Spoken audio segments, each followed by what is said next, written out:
Hello అందరికీ. Kilo ఆలూలతో ఈరోజు ఆలు మిక్చర్ చేసాము. ఈరోజు వినాయకుడి దగ్గర గల్లీలో వినాయకుడి దగ్గర చెప్పన్ బ్రో ప్రోగ్రామ్ ఉంది. అంటే రకరకాల నైవేద్యాలు దేవుడికి ఇంచుమించు 50-60 వరకు నైవేద్యాలు ఉంటాయన్నమాట. ఏది కూడా మ్యాచ్ అవ్వకుండా రకరకాలుగా ఉండేటట్టు చూసుకున్నాము అందరం ముందే ప్లాన్ చేసుకొని.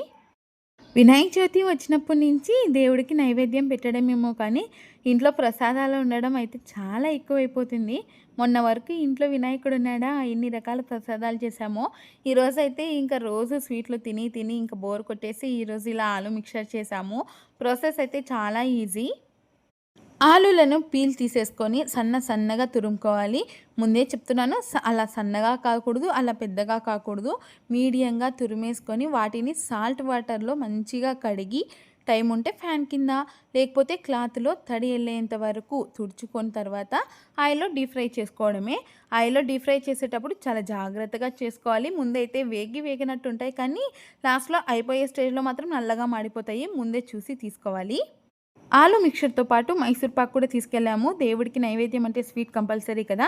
ఇంకా తీసుకొచ్చిన నైవేద్యాలన్నీ ఇలా దేవుడి దగ్గర పెట్టేసుకొని, పూజ చేసుకొని ఇంటికొచ్చేసాము. వీడియో నచ్చితే లైక్ అండ్ సబ్స్క్రైబ్.